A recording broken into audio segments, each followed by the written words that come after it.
Donc n'oubliez pas que c'est du dessin de mode, ça doit donner l'impression. Donc ici, il ne s'agit pas d'être nécessairement très précis, ce n'est pas du dessin technique à plat. Vous voyez, c'est la différence. Hein. Ici, c'est pour donner vraiment l'impression du vêtement. Vous connaissez le processus, hein, le dessin du designer. Ensuite, on en fait un dessin technique à plat. Ensuite, on en fait un patronage.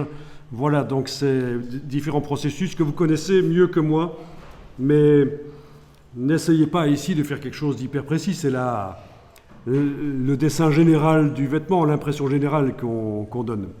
Alors, quelque chose qui va être intéressant, et je sélectionne la forme ici, c'est lui donner du caractère par l'outil de simplification éventuellement.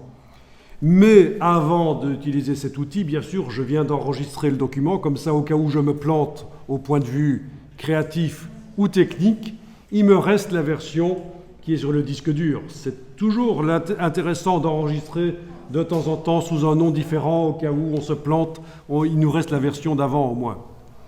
Alors, regardez ça, menu Objet tracé simplifié. Objet tracé simplifié. Alors, si c'est une fonction que vous utilisez souvent, il faut savoir qu'on peut lui ajouter un raccourci clavier qui apparaîtra là. Et donc, en appuyant sur 2 touches au clavier, la fonction simplifiée arrivera. Parce que c'est vrai que certaines fonctions d'Illustrator n'ont pas de raccourci clavier, mais on peut les faire par l'éditeur de raccourci clavier, dans le menu édition raccourci clavier. Je n'ai pas le temps de vous le montrer ici, mais je vous dis que techniquement, si vous allez souvent dans un menu chercher la même fonction et qu'il n'y a pas de raccourci, vous pouvez lui en créer un. Ici, c'est Objet tracé simplifié. Voilà. Vous pouvez cliquer sur les 3 petits points qui sont là pour montrer la boîte complète. Alors ici, vous avez la simplification de la courbe. Plus vous allez vers la gauche, plus la courbe se simplifie. Vous enlevez des points. Ça, c'est le curseur simplifier la courbe. Vous avez en dessous le curseur seuil de l'angle. Ça modifie également les choses. Et alors, quelque chose qui peut être intéressant, c'est convertir en ligne droite. Si on veut un dessin moins mou, parce qu'avec le crayon, on fait souvent des dessins qui ont l'air un peu mous, eh bien, ça peut aider ça à convertir en ligne droite et vous avez un dessin qui est constitué de lignes droites dès que vous cochez ça. Si ce n'est pas génial, ça. Ensuite, vous avez le curseur là qui vous permet de déterminer le nombre de droites. Voilà. Le nombre de droites. Donc, convertir en ligne droite et le curseur ici permet de déterminer le nombre de droites. Si vous allez complètement à droite avec le curseur, la forme disparaît. Finalement, ça devient une ligne en fait. Oui. Donc, ce n'est pas très intéressant. Alors, vraiment une fonction super ici, de convertir des formes molles faites au crayon, les convertir en ligne droite, déterminer la précision qu'on veut. Et pour des dessins de mode, ça peut être sympa. Parce que ça vous fait des dessins avec du caractère, du punch. Mais je ne dis pas qu'il faut le faire systématiquement, je vous montre juste que c'est une possibilité. On aurait pu faire ça sur notre girafe précédemment aussi.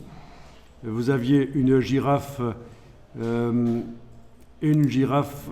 voilà. Vous voyez la girafe là?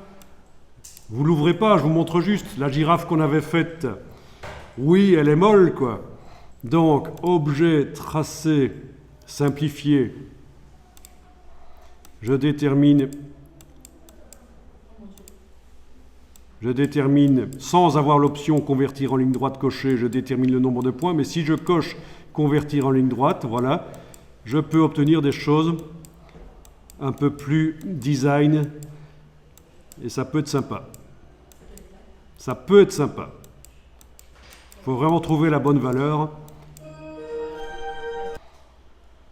Voilà, transformation de la girafe molle en girafe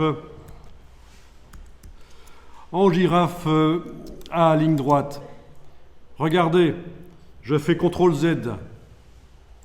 J'ai la version de la girafe avant. Je fais CTRL SHIFT Z. J'ai la version droite. Donc, ça c'est quelque chose que je n'avais pas eu le temps de vous dire. CTRL Z, ça permet d'aller en arrière. CTRL SHIFT Z permet de revenir en avant.